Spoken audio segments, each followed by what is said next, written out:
the real reason they stopped calling and how to be okay with it. Is the silence from someone you once loved the path to inevitable heartbreak, or could it lead to unexpected liberation? Many believe that maintaining connection with a romantic partner guarantees happiness and fulfillment. But what happens when messages go unanswered and calls unreturned? The teachings of Zen and Buddhism suggest a profound truth. Our reaction to romantic silence reveals more about us than the one who's withdrawn. Gautama Buddha once said, "Attachment leads to suffering." Could it be that our attachment to romantic responses, validation, and connection might be the very source of our pain? Let us explore this question through the lens of Zen wisdom. 1. The desire for response. A man named Takeshi had cultivated a loving relationship with Mei for many years. Their connection began with passionate exchanges, thoughtful messages, and long conversations that extended into the night. Each text received was a confirmation of their bond, each call a thread in the tapestry of their shared existence. But as seasons changed, he noticed a gradual shift in their communication. Mei, who once responded within minutes, now took hours or days to reply. Calls that once lasted for hours became brief exchanges of practical information. Takeshi felt the emptiness of disconnection creeping into his soul. He thought to himself, "Perhaps I should reach out more meaningfully. She must be busy, but surely she'll respond if I express my feelings more clearly." Isn't it natural to expect reciprocity from someone you love? So he crafted longer messages, made more frequent calls, and his anxiety grew with each unanswered attempt at connection. Little did he know that this very approach would soon begin to unravel the peace he sought. 2. The illusion of control. In the first few attempts, Takeshi felt hopeful. His heartfelt messages occasionally received warm responses. His extra calls sometimes connected them momentarily. He felt temporarily reassured that their bond remained intact, that his place in Mei's life was secure. But slowly, subtle changes began to occur, changes he did not immediately recognize. Mei's responses became shorter, more distant. Video calls were replaced by voice calls, then by messages, then by silence. The connection he desperately tried to maintain seemed to slip through his fingers like water. The more he grasped, the faster it flowed away. The control he thought he had over their relationship began to reveal itself as an illusion. He found himself constantly checking his phone, analyzing read receipts, and crafting perfect messages that might finally elicit the loving response he craved. The happiness he thought would come from reconnection began to fade. He felt like an outsider in a life that once included him, not understanding why the distance had grown despite his increased efforts. One night, after another evening spent staring at unanswered messages, he sat in meditation, contemplating his feelings. He remembered the Buddha's words, "You only lose what you cling to." He began to wonder, am I too attached to her responses? Have I placed my peace of mind in Mei's hands, expecting her to fulfill my need for validation and love? 3. The weight of expectations. As time went on, Takeshi began to feel a sense of resentment. He had always been there for Mei, responding quickly, offering support, and prioritizing their connection. Now, in his time of need, shouldn't she reciprocate with the same attention and care? This expectation weighed heavily on his heart. He could not understand why she seemed distant, why she did not prioritize him as he had prioritized her. The bitterness grew, and with it, his suffering intensified. He often found himself thinking, why do I even bother reaching out if I'm to be ignored? Is this how our love ends? Not with a conversation, but with silence. But one night during a restless sleep, he dreamt of a wise Zen master. The master said to him, "You are clinging to an idea that she must fulfill your desires. The more you expect from her, the more you will suffer. True peace does not come from her responses, it comes from within." When he awoke, Takeshi pondered the words of the master. He realized he had placed unrealistic expectations on their relationship.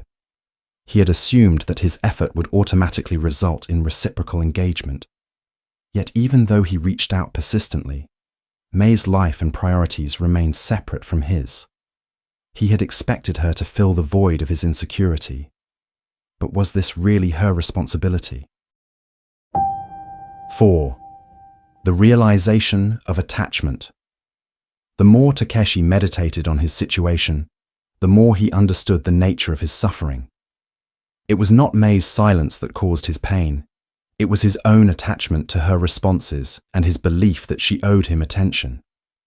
In his heart, he had placed his sense of worth and happiness in her hands, forgetting the teachings of detachment he had once known.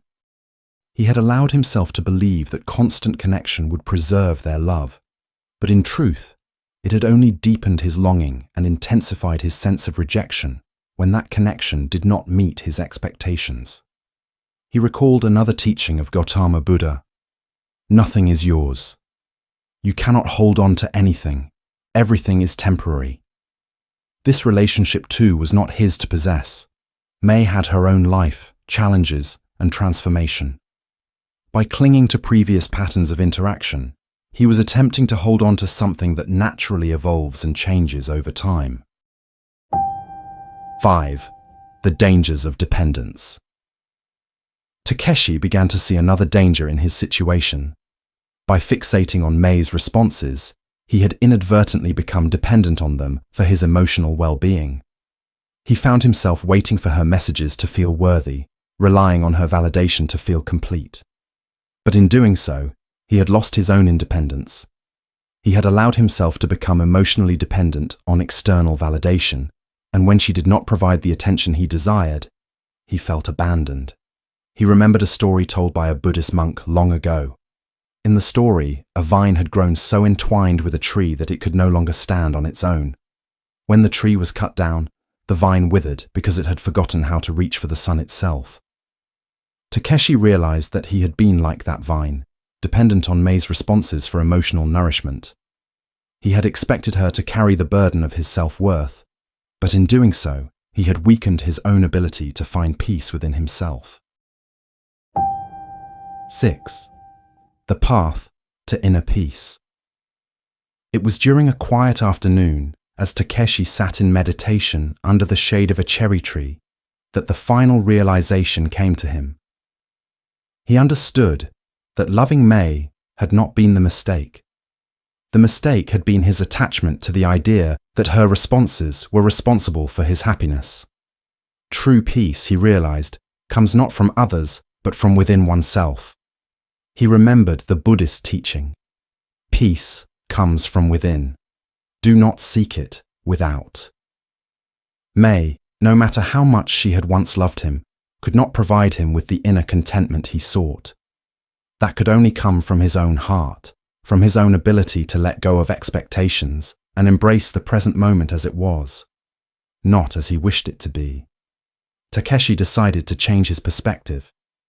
Instead of measuring his self-worth by the frequency of May's responses, he began to cultivate a sense of gratitude for the connection they once shared. He stopped evaluating his days by her messages and instead focused on the simple joys of his daily life, the beauty of nature, the pleasure of solitary activities, and the quiet moments of meditation that brought him closer to his own heart. 7. The freedom of letting go. As Takeshi continued on his journey of self-reflection, he felt a profound sense of freedom. By letting go of his attachment to May's responses, he had released the weight of expectation and the suffering that came with it. He no longer felt the need to control their communication or demand her attention. Instead, he allowed her to make her own choices, while he focused on living his own life with peace and contentment. In time, something unexpected happened. May reached out, not in the way he had once desperately hoped, but with a simple message of appreciation for the space he had given her. When they did communicate, the interaction felt more genuine, because Takeshi no longer approached it with desperate need or hidden resentment. Takeshi, having freed himself from the chains of attachment, found that he could appreciate their occasional exchanges even more because he was no longer dependent on them for his happiness. Each message became a gift, rather than an obligation or expectation. 8. The lesson of impermanence. Takeshi's journey brought him back to one of the core teachings of Buddhism, the lesson of impermanence. Everything in life is transient: our youth, our relationships, our very identities. Clinging to any relationship, no matter how meaningful, only leads to suffering because all things are bound to change. He understood now that his relationship with May had changed because change is the only constant in life. People evolve, feelings transform, and circumstances shift. By accepting this impermanence, he found peace in the knowledge that change is natural and inevitable. Gautama Buddha taught that all conditioned things are impermanent. Strive on with diligence. Takeshi reflected on this deeply, realizing that his relationship with May was a conditioned thing, built from attraction, shared experiences, and complementary needs that had since transformed. The nature of love itself transforms as we grow and change. He had his own path to walk, just as May had hers. 9. Finding joy in solitude. Once Takeshi embraced the wisdom of impermanence and let go of the attachments that had weighed him down, he discovered a new kind of joy, one that arose from solitude. Solitude, he realized, was not the same as loneliness. Loneliness was the craving for her presence, whereas solitude was the contentment that came from within, the peace found in one's own company. He began to relish the quiet moments he spent alone, whether practicing calligraphy, taking long walks, or sitting in meditation. He no longer waited for May to fill his days with meaning. Instead, he filled them with his own pursuits and spiritual practice.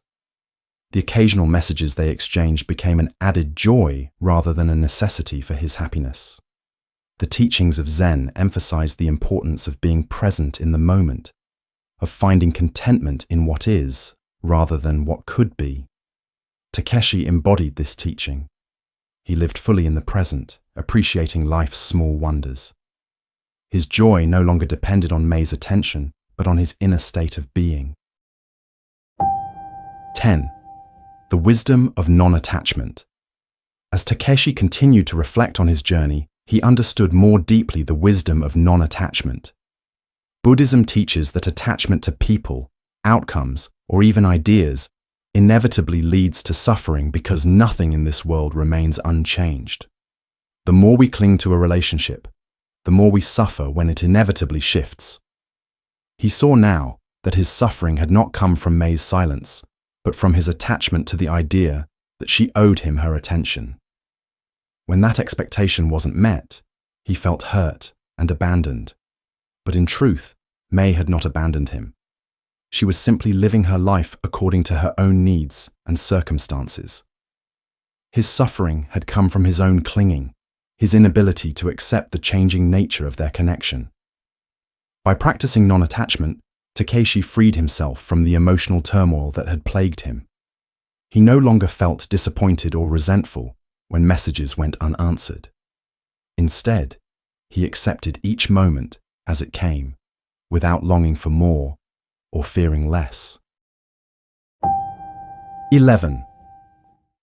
The full circle of connection. In the months that followed, Takeshi realized that his journey had come full circle. Just as he had once defined himself through his relationship with May, he now cultivated his relationship with himself. His sense of worth no longer depended on her validation, but grew from his own inner knowing. Zen Buddhism teaches that life moves in cycles, each with its own lessons. Takeshi's cycle of romantic attachment had come to a natural end, and a new cycle of self-discovery and inner peace had begun. He was no longer defined by his relationship status or bound by the expectations that had once caused him so much pain. He was simply a human being walking the path of life with grace and acceptance. 12. The legacy of peace. As Takeshi continued on his path, he felt a profound sense of peace. His relationship with May had transformed, not because they reconnected in the way he once desperately wanted, but because he had let go of his need for control and allowed authentic connection to flow when it naturally arose. One day, they met by chance in a cafe. Their conversation flowed easily, without the weight of expectations or resentment. When they parted ways, he did not feel the familiar ache of longing. He knew that connection was not measured by frequency or intensity, but by the quality of presence in each moment. He understood that every person walks their own path, encountering their own struggles and transformations. Sometimes these paths converge, sometimes they diverge. Both are natural parts of life's journey. In his moments of reflection, Takeshi considered the lessons he had learned, the dangers of attachment, the importance of non-dependence, and the profound peace that comes from within. He had found a fulfilling life not by clinging to May or seeking validation from her, but by finding contentment in each moment and accepting the impermanence of all things. The story of Takeshi reminds us that true happiness does not come from controlling others' responses or depending on romantic validation for emotional support. Instead, it comes from embracing the teachings of Zen and Buddhism, letting go of attachment, practicing non-dependence, and finding peace within oneself. As Gautama Buddha said, "You yourself must strive." The Buddhas only point the way. The path to peace when someone stops calling is not found in desperate attempts to re-establish contact, but in our own hearts and minds. Takeshi, having walked this path, discovered that the greatest mistake is not when someone stops reaching out, but when we allow their silence to define our worth and happiness. Thank you for watching. I hope this video has offered some comfort and insight if you're currently experiencing someone's silence in your life. Don't forget to subscribe to Moon Mind Temple for more content exploring the intersection of ancient wisdom and modern challenges. Until next time, may you find peace within yourself, regardless of who is or isn't calling.